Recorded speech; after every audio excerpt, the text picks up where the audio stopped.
two nations, separated by oceans and ideology, have spent decades circling the edge of disaster. Again and again, the world has watched as the United States and Iran moved one step away from a war that could reshape history. The relationship between these two countries is one of the most complex rivalries of the modern era.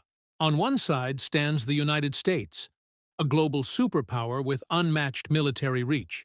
On the other stands Iran, a regional power with deep historical roots, strategic geography, and enormous energy resources. For more than 40 years, they have had no formal diplomatic relations, yet their actions have remained tightly intertwined.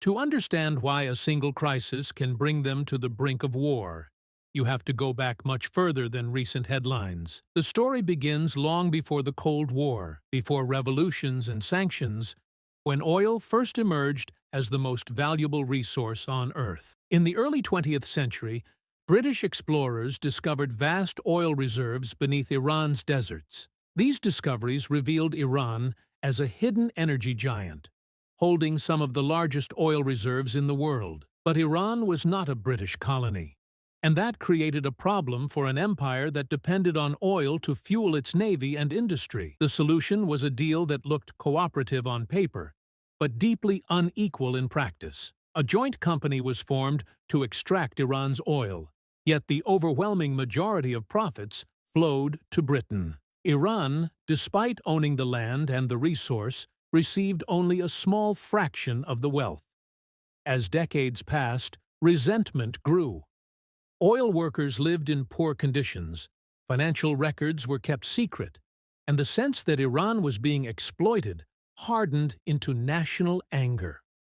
During the Second World War, Iran's strategic position turned it into a target.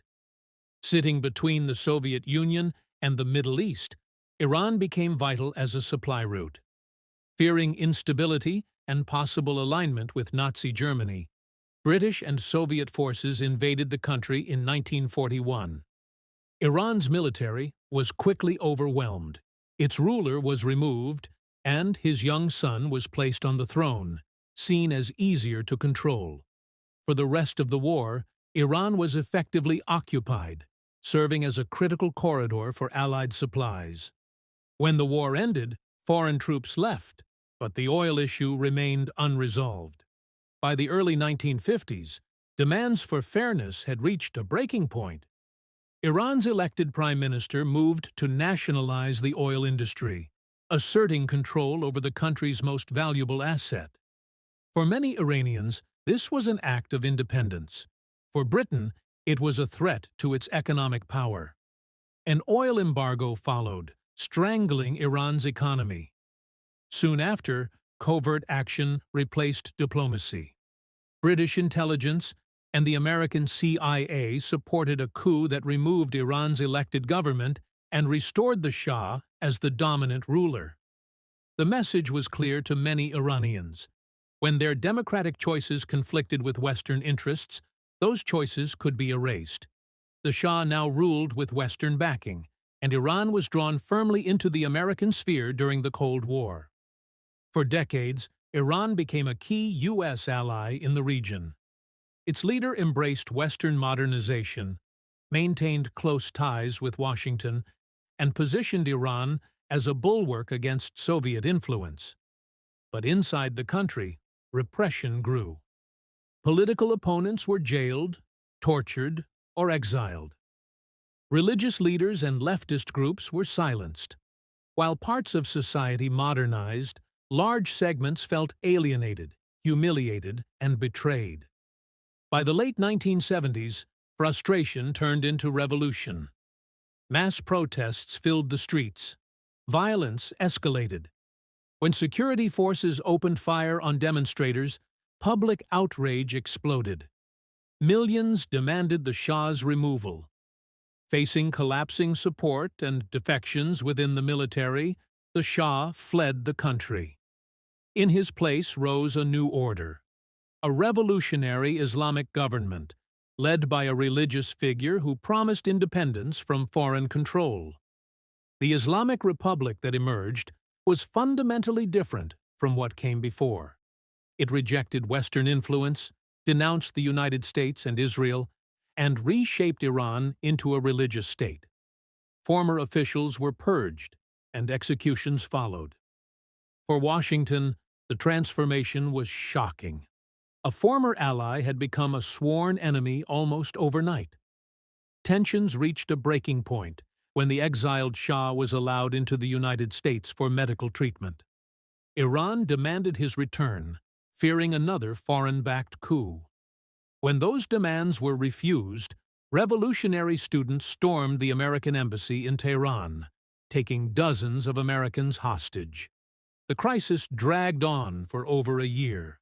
A failed U.S. rescue attempt ended in disaster, deepening humiliation and mistrust.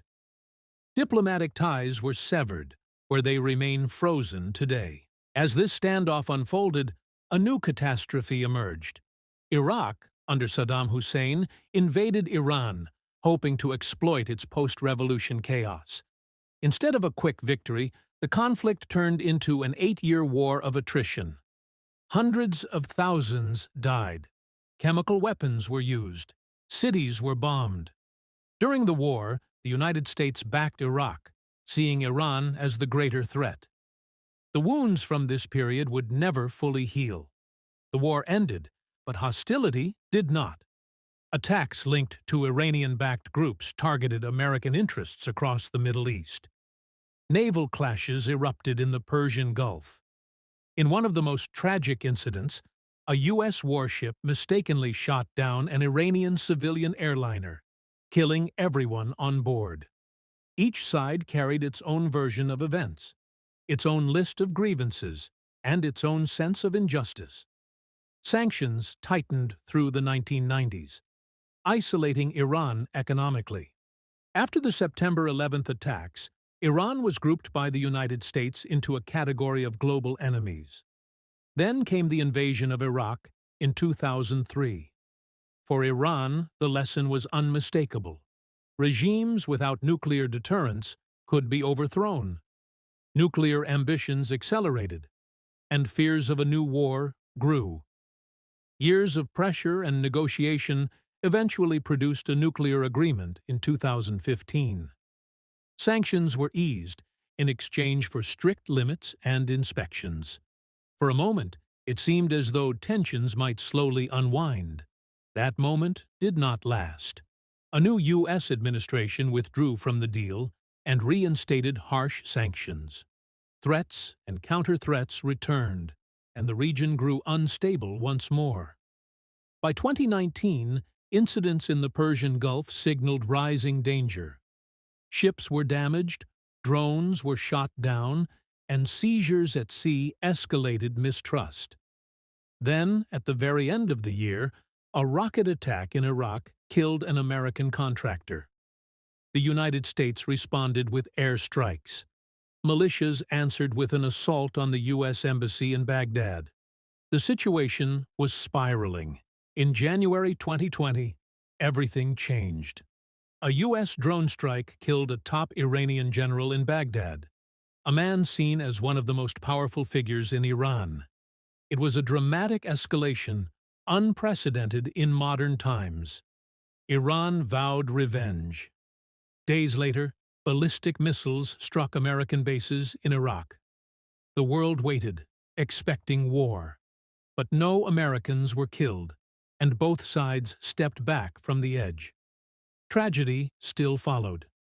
Amid heightened alert, Iranian air defenses mistakenly shot down a civilian plane, killing everyone on board. Protests erupted inside Iran. The cost of decades of hostility was written in innocent lives. The crisis passed, but the underlying conflict remains. The history between the United States and Iran is not a single story of enemies. It is a chain of decisions, fears, betrayals, and power struggles stretching back more than a century. Each side sees its actions as defensive, its fears as justified. And that is what makes this rivalry so dangerous. Because as long as this history remains unresolved, peace will always be fragile. And the next crisis may not end with restraint.